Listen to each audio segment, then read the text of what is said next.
سەرەتا پیرۆزبایی دامەزراندنی ئەم گۆڤارە ناوازەیە لە بەڕێستان و خوێنەران دەکەین. ئەمە بپرسم دروستبوونی گۆڤارێکی لەم شێوەیە چۆن بوو، بیرۆکەی دروستبوون و دامەزراندنی گۆڤارێکی لەم شێوەیە چۆن؟ لە ڕاستیە گۆڤاری ئەدەبی وانەر بیرۆکەکەی لە دوای ساڵی 2020ەوە هات کە و کاتە پەتای کۆرۆنا تەواوی خەڵکی هەرێمی کوردستانی پەرێشان کردبوو و زۆرێک لە چالاکیەکان وەستا بوون و بڵاوکراوەکان زۆرێک لەوانە وەستا بوون بەهۆی ئەو قەیرانەوە خۆشتانەزان لە دوای شەڕی داعشەوە هەرێمی کوردستان بە قەیرانی سیاسی و ئابووری و تەندروستی تێپەڕی.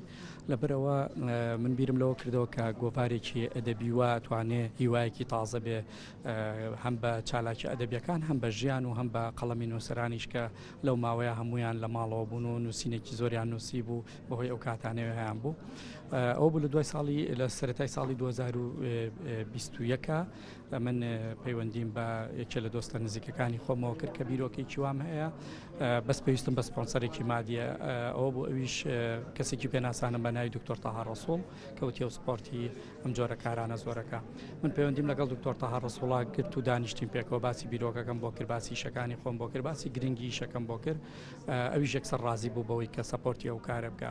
لە مانگی سێی ساڵی 2021 ئێمە لە مانگی یەکە ئەعلانمان کرد کە گۆڤارێک دەرەکەین، ئەڵبەتە لە ڕێتۆڕی کۆمەڵایەتی وانەوە.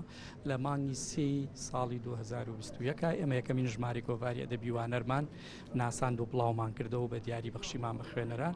و دوای ئەوە ئێمە هەموو ساڵێکە ئێستا تەمەنی گۆڤارەکە 4 ساڵ و ئێمە لە 3 ساڵی ناو گۆڤارەکەیان هەر ساڵی 4 ژماری دەرکردوواتە گۆڤارەکە وەرزێ 3 مانگ جارێک دەرەچێ. ئەمڕۆ لێرە ئێمە یادی 3 ساڵی ئەم گۆڤارەکەینەوە کە 12 ژماری تا ئێستا لێ بڵاو بۆتەوە. ئێمە ئەڵبەتە گۆڤارەکەمان گۆڤارێکی ئەدەبیە، گرنگی بە ئەدەبی جێڕانەوە ئەدا و لەناو گۆڤارەکە ئێمە مەلەفێکی تایبەتمانی هەر جارێ لەسەر نووسەرێکی کووردە. اینجا ئێمە کۆمەڵی ڕەچێشکێنیمان لەناو ئەم گۆڤارەیە کردووە. ئەمێ بپرسم ئەوەی وانەر لە گۆڤارەکانی ترجیا ئەکاتەوە چییە کاگێ شاخەوە؟ بێگومان کۆمەڵی خاڵی جاکەرەوە هەیە لە نێوان گۆڤاری ئەدەبی وانەر تا ئێستا هیچ ئۆفیسێکی نییە، ئۆستافی گەورەی نییە، بە تەنیا خۆمم. ئەمە خاڵێکی جاکەرەوەی گرنگە لە نێوە گۆڤاری وانەر بۆ هەموو گۆڤارە ئەدەبیەکانی ترکە ئۆفیسی گەورە و ئۆستافی گەورە ئەوانیان هەبووە. و گۆڤاری ئەدەبی وانەر گرنگی بە قەڵەمی نێرومێ زۆرەدا لە ناو گۆڤارەکە و بۆی گرنگ نییە ئەو نووسری بابەتەکەی تا بڵاوکاتەوە خەڵکی شارێکە لە چ وڵاتێک دانیشە لەکوێ گرنگەوەی قەڵەمێکی کوردانە بێ و بابەتەکەی شیاوی بڵاوکردنەوە بێواتە ئێمە بڕوامان بە شارچێتی نییە. و خاڵێکی تر ئەوەیە کە قەڵەمی گەنجان لە ناو گۆڤارەکە یا پانتایکی گەوری داگیر کردواتە ئێمە بڕوامان بە توانای داهێنانە، نەک ئەوەی کە کەسەکە گەنجە یا پیرە. و خاڵێکی ترکە زۆر گرنگە ئەوەیە ئێمە لەناو ئەو مەلەفەیکە لەناو گۆڤارەکە بڵاوە بێتەوە بە دڵی گۆڤارەکە دانرێ تایبەتمان کردووە بە نووسەرانی هەر 4 پارچەی کوردستان. واتە ئێمە مەلەفێکمان هەیە لەسەر بەڕێ سەلاحەدین دەمیرتاش ئەو بەرەمانێکە لە زیندان نووسیوەتی، و مەلەفێکمان هەیە لەسەر جاندۆست کە نووسەرێکی ڕۆژاوای کوردستانە، و مەلەفێکمان هەیە لەسەر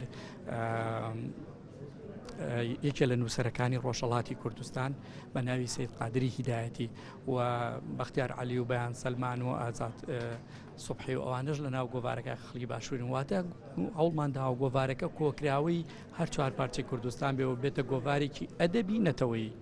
پێشوازی خوێنەران چۆنە بۆ ئەم گۆڤارە کاکشاخان لە ماوەی 3 ساڵی تەمەنیدا و کە ئێستا پێشەنێتە 4ەم ساڵی تەمەنی؟ بێگومان گۆڤاری وانەر ئێستا یەکێکە لەو گۆڤارانەی کە جێگەی خۆی کردوتەوە لە ناو دڵی خوێنەرانی بە تایبەتی بواری ئەدەبیە و یەکێکە لە دەستە خوشکی هەموو گۆڤارانی ترکە لە ڕابردووە لە ناو دنیای ئەدەبیە مەیە دەرچوون و گۆڤارێکە خەڵک ژمارە بۆ دوای ژمارە چاوەڕێیەکە لە ڕاستیە.